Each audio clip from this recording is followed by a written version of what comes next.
What would make you leave the house again? Just to involve other people, because, you know, you can't really have some dude coming into your house at 9 o'clock at night to do some stuff. You don't really want that, you know, so...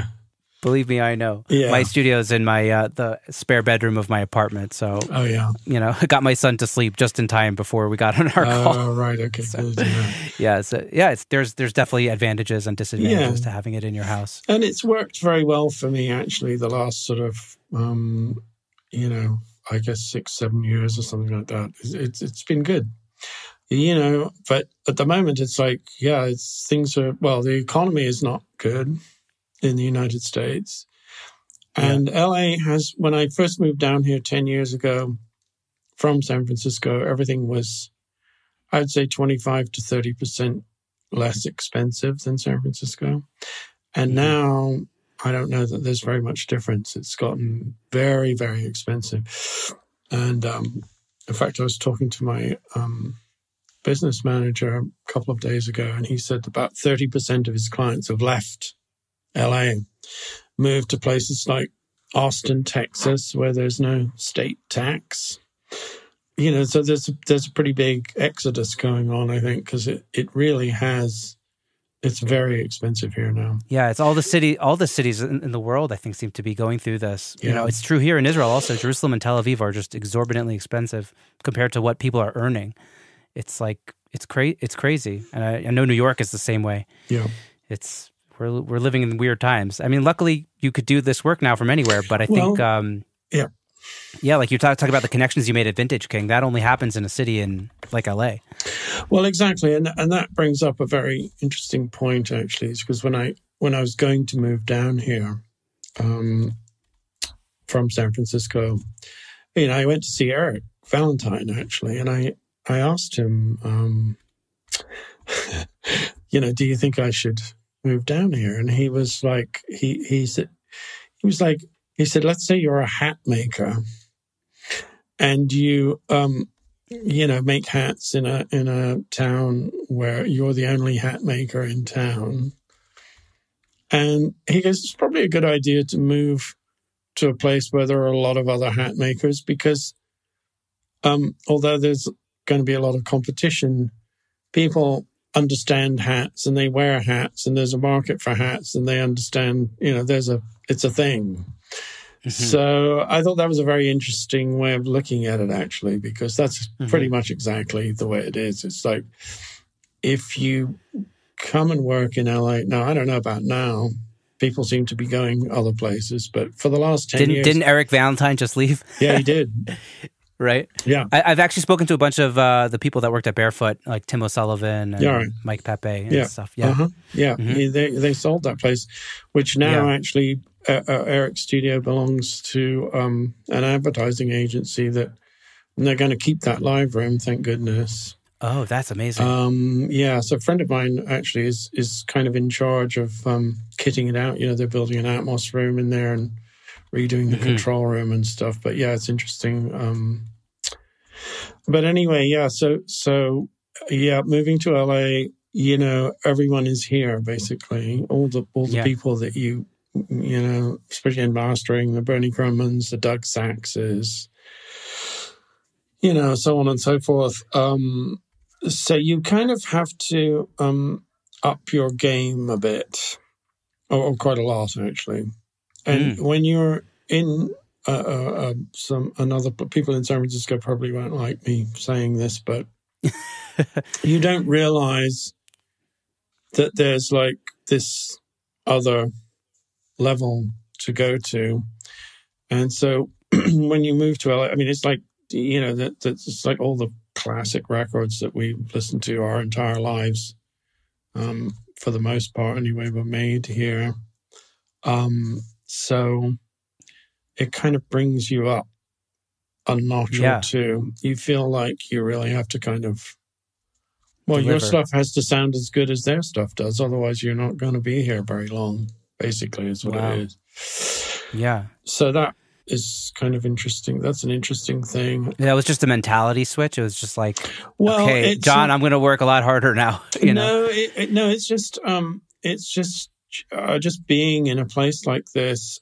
the other thing about LA is that everybody's really nice here. The audio community, it's not like cliquey or, people are like you can go and see these people. You can go over to the studio and hang out. They're like, hey, welcome, good luck, best of luck. Yeah. And it has this kind of, I suppose because there's plenty of work, really, on a certain level, then people aren't kind of... Yeah, there's like an abundance mentality of... Yeah, of there's that, because otherwise it's like you have people that don't want to, they don't want you in their place in case you steal their clients or something, which is kind of a weird mentality, but I think that exists in other places. People aren't very friendly. Whereas down here, in the old days...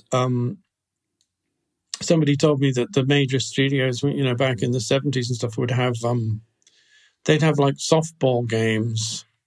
They'd have softball teams and they'd play against each other and, they would all send work to each other and stuff like that. So I think that's kind of where it comes from. It's like, it's not that's great. Quite like that now, but it still has that kind of vibe to it. But it's very, basically all of the players are here. If you go and see music, there'll be a bunch of people that are really good, generally speaking. You can go to some club and you'll see Now, I gather class acts. Yeah, I gather that, I don't remember where I heard it exactly, but a lot of people have moved to Nashville recently too. So Nashville apparently is now the place for people that can play. Right. Like that, really good players. But LA is still like that. So it's kind of like the whole atmosphere of the thing is like, people come here. Everybody that we know has been here. Or they might not stay here. They might be here for 4 or 5 years and then go somewhere else. But they'll come through.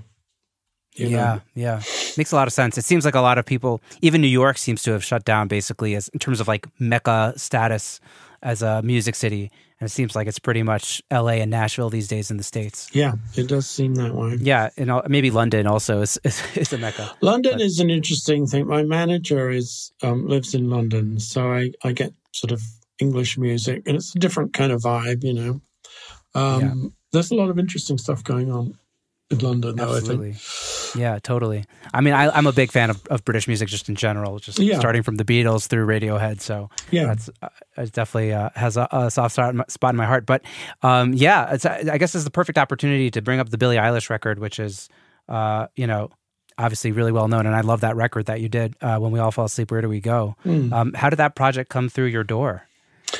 So Finneas wrote to me when he was about 15 or 16, something like that. And he had an indie band at the time, and I had worked on this album by a band named Bad Sons. It's called Language and Perspective, which was actually, when I moved down to LA, that was my first that was a pretty big record, actually. Anyway, so that was his favorite record. So he called me, or he emailed me and asked me if I would work on a collection of songs that he had with his band. And that was, Billy was like, I don't know, whatever, like sort of 11 or 12 or something at that point. And that was pre-Billy. Yeah. So, and in fact, I was friends with Danny Ruckerson, who's their manager, who's still their manager, actually. And he managed Eric Palmquist, who recorded Finneas's album. So that was kind of we've all known each other for a long, long time. So, I kind of saw the arc of the whole thing from working on Ocean Eyes, I guess is the first song. As a matter of fact, they got in touch with me and asked me to mix it, actually, which in retrospect, that probably wouldn't have been a bad idea. But at the time, I was like... Yeah, I don't know. I didn't really have the rig for it. So I turned them on to Rob Kinelski, who's still working with them. And so you introduced them to Rob Kinelski. Yeah. Wow. We've all known each other for a long time, and we went through the whole thing together up till, the Grammys in, 2020, I guess, the beginning of right before COVID started, the last big party before everything shut down.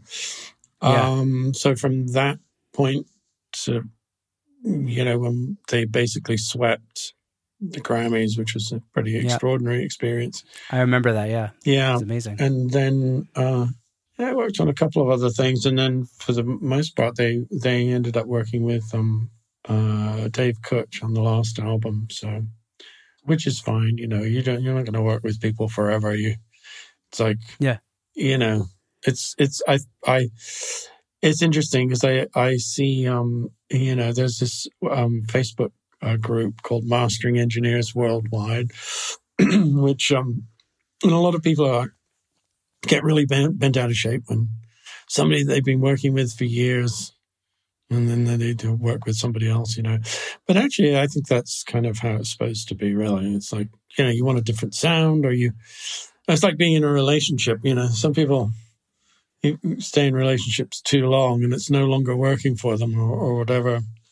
So that's one way of looking at it anyway. The other way of looking at it is if it was that successful, why change anything? But I don't know. You'd have to talk to them about that. I'm not sure.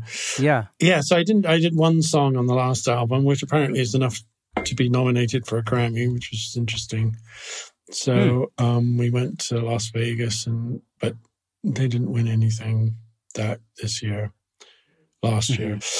So, it was a very interesting experience. And your career really gets much more successful if you work on a record like that. There's no doubt. I'm sure. Yeah. Makes a huge difference. Yeah. Well, I mean, it sounds amazing. I wanted to ask you a little bit about mastering that record. I know there's like a lot of audible clipping and distortion in the record, and it's quite loud. I'm curious as to how much of that was delivered to you as is and how much you decided to add in the mastering process. It's pretty much as is, I think. I don't think we did very much to it, honestly. Yeah, you brought it. I mean, in that video from the Mix with the Masters on YouTube, you talk about adding saturation and all these little subtle steps that really bring out a lot more life from the mix. So clearly you did enough of something. It's interesting, though, because, I suppose that anybody could master a record if they have like a month to do it, and they sort of, you work on it and then you play it in your car and think about it for a week and then do something else and stuff. But that's not how these things happen. You just have basically a few hours to work on it and that's it. So it's not like there's a lot of you're just relying on experience. And a lot of the big records are like that. There's no time, they've used up all the time doing all the other stuff. And there's no time left for the mastering. You just have to do it. And there's really not much time to think about it or particularly listen to it or anything. It's just kind of done. And that's kind of how that is. Everybody's in a mad rush to get it finished because the marketing department has made unrealistic promises about when it's going to be released and all that. So that's one thing. And then there's other kinds of records that are not like that. But generally, it's I'd say the big records that you work on, there's not very much time to think about it at all. You just get in there, do the work, and move on. Yeah. Hey everyone, let me tell you about a fantastic tool every recording studio should be using if they want their portfolio to sound the best it possibly can. It's the new FilePass Lossless Portfolio Player, which can be embedded on whatever website builder you're already using. Instead of lossy players like Spotify, SoundCloud, or whatever audio player is built into your website, the FilePass Portfolio Player is 100% lossless, meaning it streams full-quality WAV files so your work sounds exactly like it should. It also includes analytics so you can keep up with how many streams each song on your portfolio is getting. If you want to add the FilePass Lossless Portfolio Player to your website, you can get 20% off your first year by going to filepass.com/secretsonics. Again, the special URL for Secret Sonics listeners to get 20% off your first year of the FilePass Player is filepass.com/secretsonics. And there's a link in the show notes below, so go check it out. All right, back to the episode. Well, I noticed in terms of like saturation, this is kind of maybe an oddball question, but I noticed that you're using a lot of the Oxford inflator. Can you explain exactly what that plugin is doing? Because I haven't figured it out yet. Yeah, I don't know. No, it's just a sound, It's kind of, I think it's kind of like, it's like a tape compression emulation thing. Really? I think is what it is, yeah. It seems like that